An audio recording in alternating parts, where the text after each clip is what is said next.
tenemos una entrevista muy interesante y nos da muchísimo gusto recibir a nuestra invitada. Ella es Carmen Álvarez Basso, quien va a estar conectada con nosotros en este momento, conferencista inspiracional y coach de vida.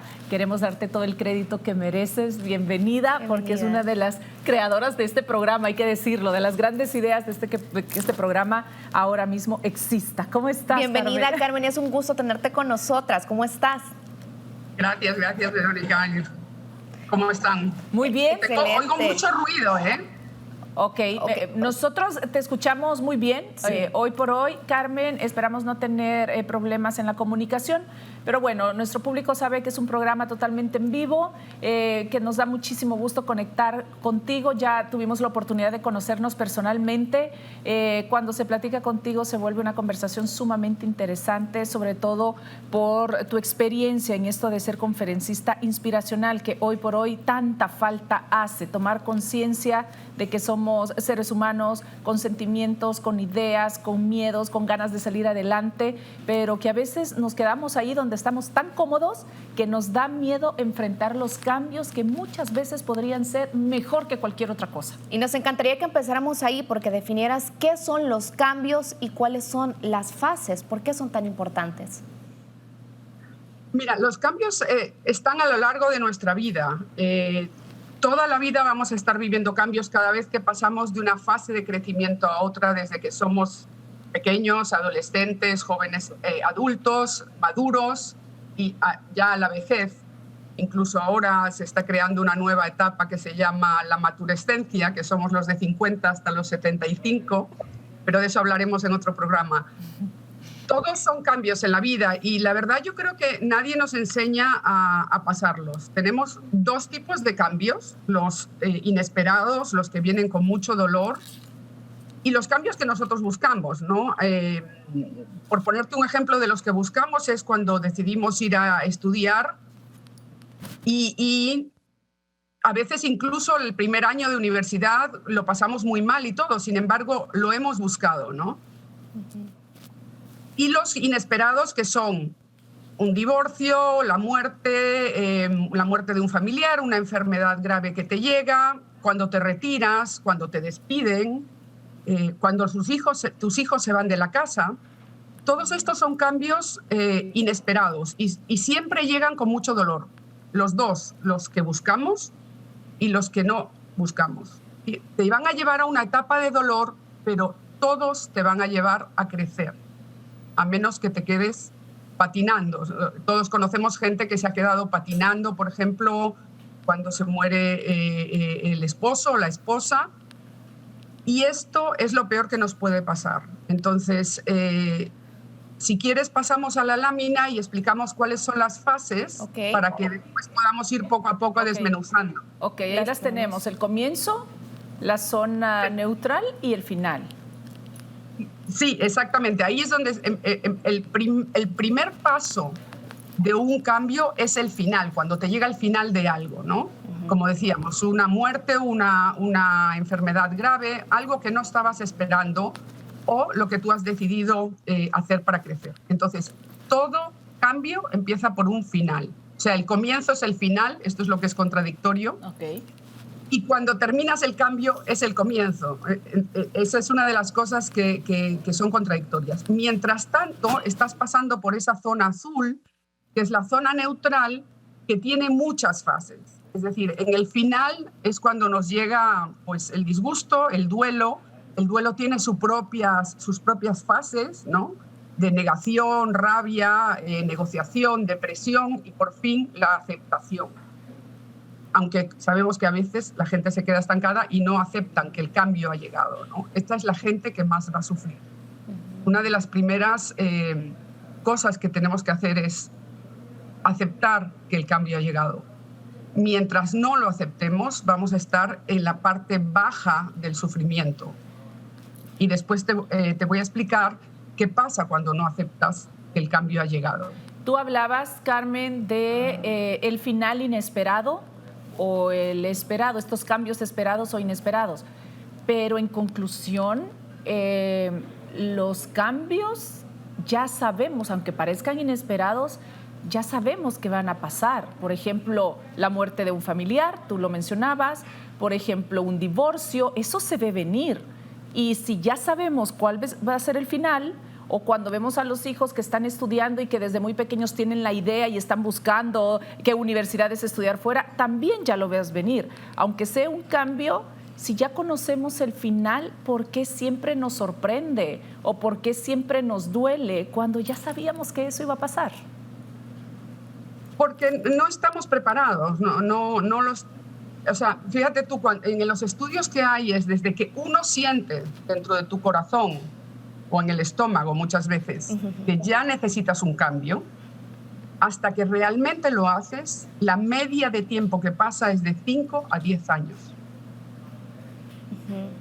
Por ejemplo, tú ya sabes que eso va a venir, sí, pero sigues dándole vueltas, patinando. Y en la medida en que aceptes que eso ha llegado, cuanto más rápido pases esa etapa, menos vas a sufrir. Eso es lo que no nos enseñan, que tenemos que pasar por esas etapas, que si quieres las podemos ver en la siguiente lámina, para ir poquito a poquito, podemos ir entendiendo qué es lo que nos pasa. Les vamos a poner nuevamente en la parte de producción. También preguntarte, Carmen, cuando pasa un cambio que nosotros hemos buscado, ¿el final siempre debe ser triste cuando iniciamos este cambio, aunque nosotros lo hayamos buscado? No tiene por qué ser triste. A veces lo estamos buscando desesperadamente, ¿no? Entonces, yo te voy a poner el ejemplo de un compañero mío de trabajo que decidió pre-retirarse, sí, con toda la ilusión, porque su esposa ya estaba pre-retirada, y sabían a lo que iban a empezar a viajar, a disfrutar, a hacer trabajo voluntario en la iglesia. Sin embargo, se pasó un año sufriendo y un poco deprimido. Y me lo explicaba, y yo le decía, pero ¿por qué lo pasaste así si tú decidiste retirarte? Y entonces me dijo, porque no me aceptaba en la nueva identidad que tenía de retirado. Me daba vergüenza decir que estaba retirado a los 60 años. Entonces, aquí podemos ver una de estas caras que tiene el final, ¿no?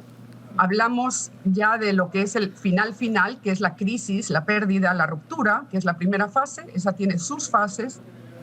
Pero ya cuando empiezas a pasar por la zona neutra, tienes que pasar por todas estas que están aquí abajo, ¿no? Primero te desilusionas, por ejemplo, a veces podemos poner la desilusión de una persona con tu novio que llega tarde siempre, ¿no?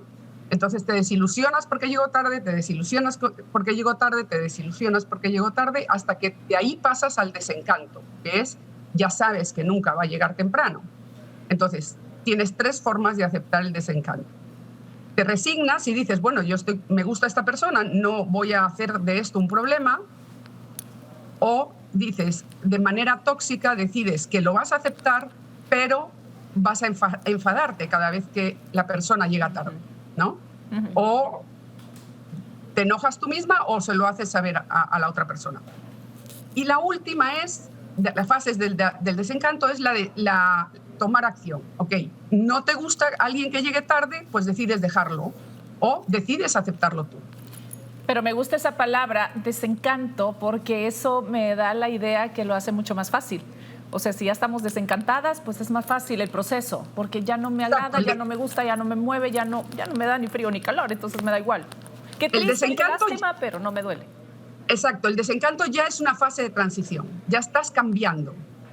La desilusión no, porque en la desilusión vuelves a creer, claro, vuelves a tener ilusión, entonces no estás transformándote. En el desencanto sí, tienes estas 3 formas de salir del desencanto.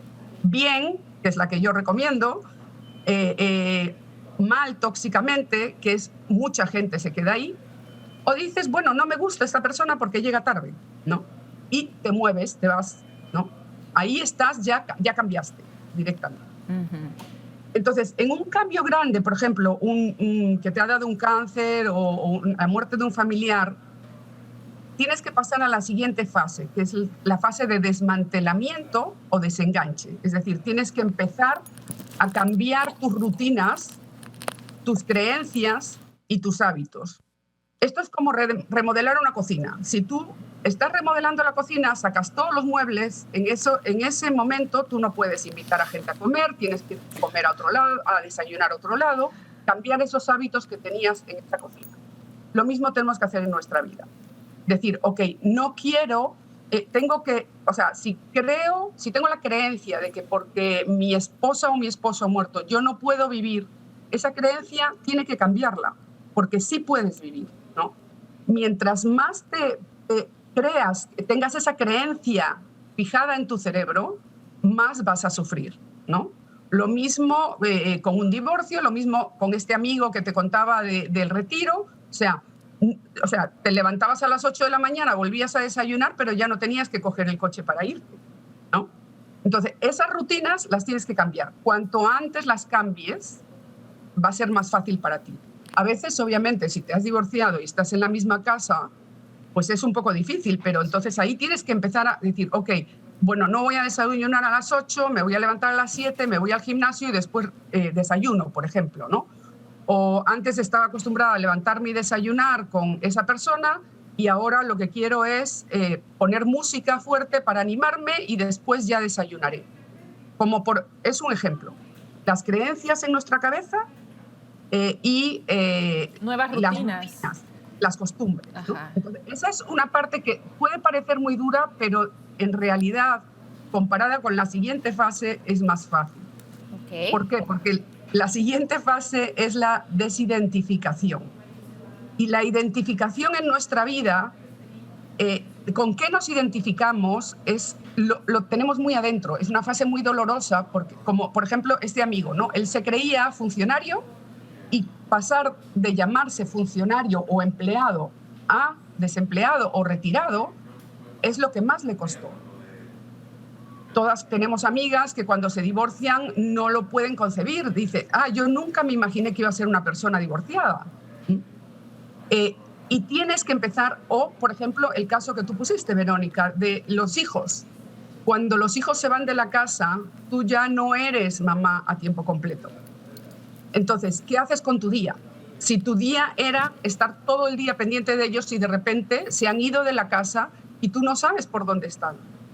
Entonces, ¿qué haces con tu día? Muchas mujeres se quedan ahí patinando porque dicen, yo no puedo vivir sin estar pendiente, sin hacer esa microgestión de la vida de nuestros hijos, ¿no? Sí, sí.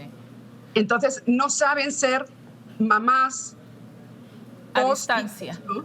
Exacto, o a distancia. Estamos hablando como algo de dependencia de todo eso. Somos dependientes de nuestras costumbres, dependientes de nuestros hábitos, que como repetimos, si ya sabemos que eso nos viene y que es un proceso en la vida, de que ahora, si ponemos el ejemplo de ser madres, sí sabemos que nuestros hijos, aún viviendo en nuestra casa, se van a ir alejando, van a tener sus propias amistades, sus propias actividades y no va a doler tanto porque seguimos estando pendientes y siendo mamás. Hasta se sienten las etapas, exacto, en las diferentes etapas del crecimiento, cuando ya vemos que se van haciendo más grandes, adolescentes. O que ya se levantan antes de la mesa, cuando antes se quedaban platicando contigo porque estaban chiquititos o dándoles de comer, ahora ya se levantan y así es como se van retirando poco a poco. Entonces, cuando ya efectivamente decís, se van hasta del país, ya no los ves todos los días, pero eso ya lo sabíamos, decimos, ya sabía que debe ser así, lo sabía antes de que fuera mamá inclusive.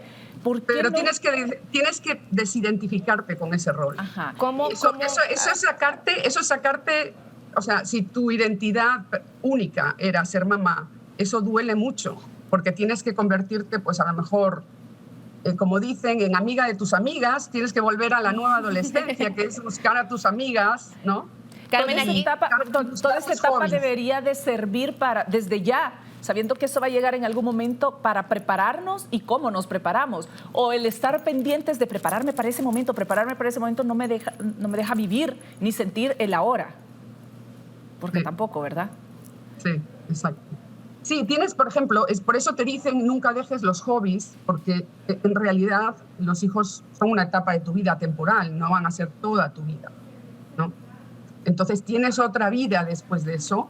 Tus hobbies, tus amigos, tus amigas son parte de lo que tú tienes que recuperar cuando te separas, si tus hijos se van, cuando te retiras. Ahora le llaman esto la nueva adolescencia, porque después tú vuelves a hacer lo mismo que cuando eras adolescente. Amigos y deportes o diversión o... discotecas. Tienes que volver a eso. Y es por eso la importancia, ¿no?, de tener mamás felices, no perfectas, no mamás que pasen el 100% de tiempo con sus hijos, sino que también mamás que tengamos nuestro momento para salir con nuestras amigas. Eso no nos hace malas madres, mamás que tengamos tiempo ya sea para trabajar, ya sea si trabajan en la casa, si trabajan en algún campo laboral. Después de esta fase, Carmen, del final, ¿qué etapa es la que sigue para poder aceptar y adaptarnos a los cambios? Es el comienzo de tu nuevo yo. Si te has ido pasando por estas fases, que a veces son años, ¿no? Sí. Te empiezas a ser una nueva persona, ¿no? Ya te identificas con tu nuevo rol. Ok, yo ya estoy retirada, entonces ahora tengo estas otras rutinas y voy a disfrutar de esta nueva etapa. A veces es difícil, a veces te preguntan, ¿cómo me doy cuenta de que ya soy una nueva persona? ¿Y sabes cómo? La gente que está a tu alrededor lo nota y te empiezan a decir, oye, qué guapa estás, qué bien se te ve, estás en una nueva fase. Y eso los demás lo que lo notan primero, porque tú ya has pasado esa fase del duelo de la que hablábamos. Entonces, ok, yo ya soy una persona retirada. Yo me acuerdo, por ejemplo, cuando terminé la quimioterapia, cuando me dio el cáncer, yo empecé a ir a trabajar, iba con la peluca y me pintaba las cejas, ¿no? Sí. Y la gente me decía, oye, pero qué guapa estás. Y yo decía, ¿cómo me dicen que estoy guapa si es lo peor que me ha pasado en mi vida, ¿no? Uh-huh.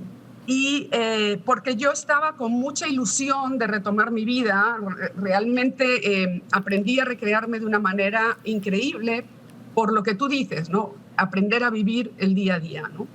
Sí. Y entonces, cuando tú ya te estás... Hay varias cosas que pueden ayudarte a hacer un comienzo, ¿no? Y yo, si hay algo que quisiera que quedara solo en la cabeza de todos, ¿no? Después de esta charla, lo primero es aceptar que el cambio ha llegado. Eso te va a ayudar a moverte, a transitar, a transformarte. Y lo otro es tomar distancia. Yo en los talleres hago un ejercicio que a veces la gente se pone a llorar porque es un poco duro, ¿no? Y es, piensa que tienes 90 años y mira para atrás y mírate en este momento. ¿Eso es todo lo que era tu vida? Y te voy a poner un ejemplo muy claro, ¿no? Mi padre era un hombre maravilloso, encantador, divertido, y después de que le dio el cáncer, del cual se curó, se quedó mal, se quedó muy deprimido, vivió 12 años más, no se murió de cáncer. Sin embargo, se quedó estancado en que le dio cáncer. Era médico, además. Entonces se quedó ahí estancado y empezó a amargarse. Y tú dices, Dios mío, ¿cómo? Le decías, pero papá, esto no es todo, ¿no? Entonces, cuando tú miras desde los 90 años para atrás y te ves a los 45, suponte que estás pasando por un divorcio, tú dices, ¿toda mi vida va a ser estar quejándome de que me divorcié? ¿Vas a pasar 50 años o 45 años más de tu vida quejándote? Entonces, a veces es duro. En realidad va a ser un grano de arena más en tu pasaje por la vida, ¿no? Entonces, tomar distancia de eso. Y yo siempre pongo el ejemplo del tráfico, ¿no? Tú vas al aeropuerto, estás en el tráfico y te empieza a dar una rabia horrible, no llego, estás angustiado, no lo soportas, dices malas palabras, pero cuando llegas al aeropuerto y te subes en el avión, de repente estás despegando y ves el tráfico desde arriba. Y cuando ves el tráfico desde arriba dices, ¡ay, qué bonitas las luces! Entonces, esa distancia te ayuda a pasar los malos momentos. Procura distanciarte.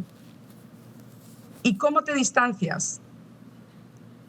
Corre, camina, pon música. Es muy difícil estar triste si pones a Carlos Vives o a Marc Anthony por las mañanas, porque eso, sí, es verdad, te eleva la energía. Totalmente. Sí. Y a todo volumen, el volumen que sea para uno, en el vehículo, exacto, en la casa, sí. Es increíble la música. No quedarse estancado.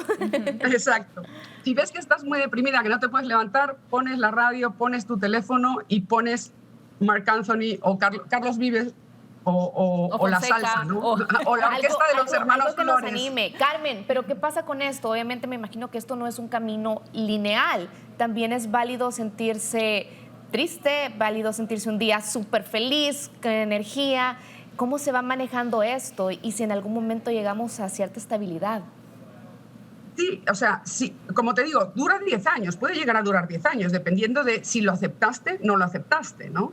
Sí. Entonces, sí, tenemos 70.000 pensamientos al día en nuestra cabeza, todas los sentimos, ¿verdad? El 90% de esos pensamientos son negativos, ¿no? Entonces, ¿cómo los transformas? Y nosotros además somos nuestros peores enemigos, porque empezamos a decir, esto lo hice mal, esto me salió mal. Entonces, la única manera que puedes hacer es ir cambiando eso. Cada vez que te llega un pensamiento negativo, lo ves, lo realizas y lo cambias. ¿Cómo lo cambias? O con la música, o te imaginas un momento de tu vida que fue muy feliz, o ves un paisaje. Yo, por ejemplo, cada vez que me tengo que meter en una máquina para hacer una resonancia magnética que me da pavor, cierro los ojos y me imagino la playa. Exacto. Entonces me paso la hora viendo paisajes de playa y cuando salgo estoy feliz. Entonces descubrí que yo puedo manejar las imágenes que me vienen. Y después, como nosotros somos nuestras primeras saboteadoras, cuando te estás saboteando, que lo hacemos prácticamente todos los días, tienes que ir diciéndote, ok, si yo fuera mi mejor amiga, ¿qué me diría? Porque tú a una amiga no le dices, ah, sí, no sirves para nada, lo hiciste todo mal, ¿no? Tienes compasión con ella, la ayudas a salir de ese hoyo. Entonces, una de las primeras cosas es aprender a sacarte a ti misma. Exacto. De ese pensamiento. Y con el tiempo lo vas a ir haciendo más y más veces, ¿no? Yo, por ejemplo, después del cáncer, yo sé que se reproduce fácilmente, pero yo decidí no ser como mi padre. Sí. No quiero ser mi padre. Exacto. ¿Por qué? Porque no quiero que mis hijos me vean así como nosotros vimos a mi padre. No quiero vivir así. Entonces, yo no te digo que a veces me despierto y digo, wow, ¿y si me vuelve a venir? Y yo siento que es válido, Carmen, de alguna manera tenemos recuerdos o estamos pasando por un proceso.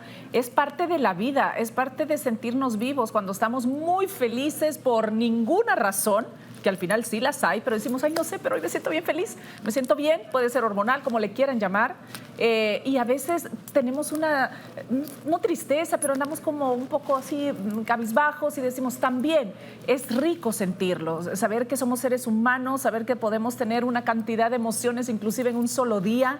De repente me levanté mal, pero alguien me sonrió o me hizo un favor o algo pasó que me cambió de un rato para otro las emociones y me siento totalmente diferente. Como dice una frase que a mí me encanta, hay que morir viviendo hasta el último día. Si me siento triste, pues me voy a sentir triste. Si me siento feliz, pues me voy a sentir feliz.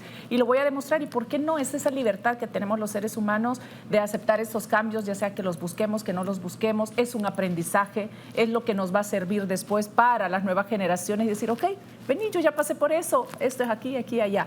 Y es lindísimo platicar con personas como tú, el darnos cuenta que tenemos también cosas lindas que otros admiran.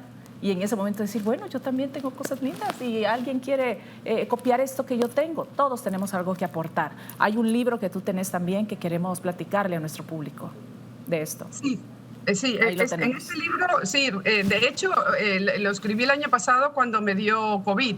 Ajá. Sí. Y estaba súper cansada y yo decía, Dios mío, si sigo así de cansada, no voy a pasar el invierno.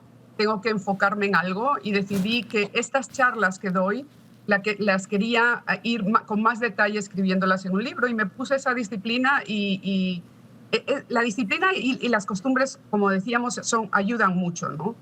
Y lo otro es saber que eso, ¿no? Que en nuestra cabeza tenemos el lobo bueno y el lobo malo. ¿Y cuál es el lobo que gana la batalla? El lobo que tú alimentas.